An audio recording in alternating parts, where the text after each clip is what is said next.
Have you ever really thought about what happens right after you buy something online? It just feels so simple, right? A couple of clicks and a few days later, a box shows up at your door.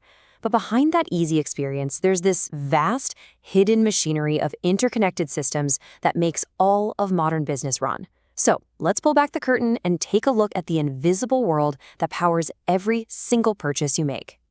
Right here. This is an action we barely even think about anymore. You see something you want, you toss it in your cart, and you hit buy. That one click, well, that's our starting point. It's like a tiny ripple that kicks this massive, incredibly complex engine into motion.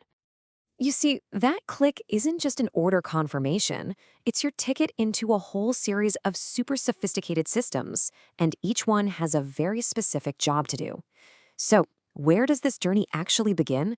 Well, it starts with the business trying to figure out exactly who you are and what you want. So the very first system your click wakes up is all about you. It's called Customer Relationship Management, or CRM for short. You can think of it as the company's digital memory, a memory of every single time it's ever interacted with you. This system basically creates a master file on you, and it's not just about what you've bought before.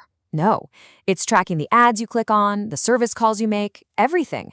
The whole point is to build what they call a 360-degree view of you, so they can make your experience feel personal and, let's be honest, so they can market to you way more effectively.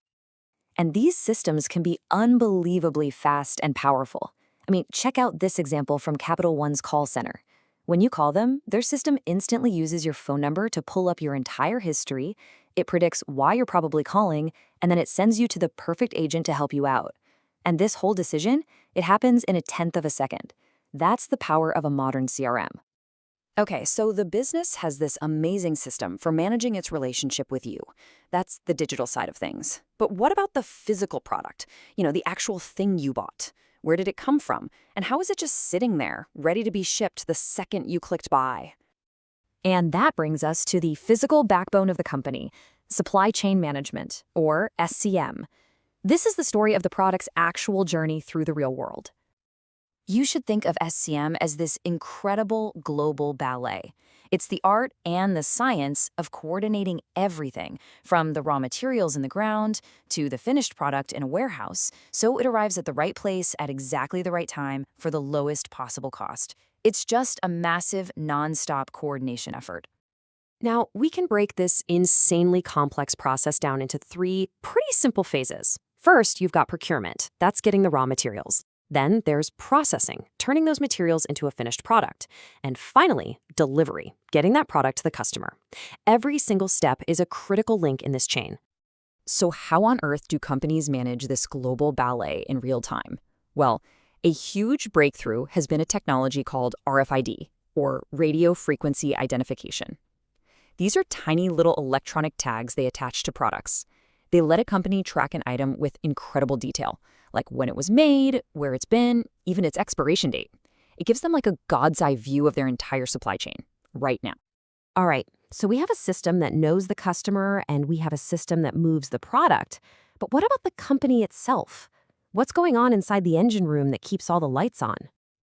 Inside any big business, you find all these specialized departments, and they're often called silos. You've got accounting over here, tracking the money, finance managing it, HR dealing with people, and so on. Each one is an expert in its own little world, but historically, they don't always talk to each other very well. And this creates a massive problem.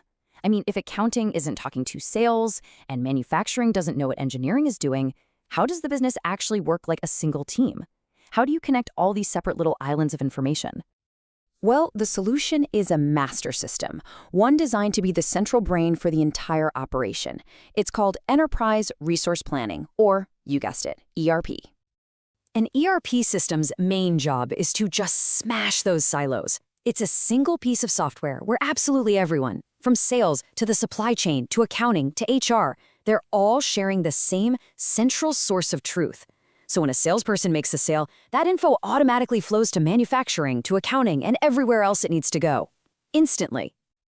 It's the ultimate unifier. An ERP forces the entire company to work from the same playbook. It transforms a bunch of separate departments into one single, cohesive, data-driven machine. But, and this is a huge but, getting this master system installed and running is brutally difficult, and it's super risky. In fact, research shows that a staggering 35% of these massive projects fail. They just get canceled before they're even finished. And when these projects fail, they can be absolutely catastrophic. Take Fox Meyer Health, a multi-billion-dollar company. They spent $100 million on a new ERP system. The system failed so spectacularly that it couldn't process customer orders, and just 1 year later, the entire company was bankrupt. The stakes are just incredibly high. So why on earth would companies take these massive risks? Because the payoff, if they get it right, is enormous. It really all comes down to achieving two fundamental goals: effectiveness and efficiency.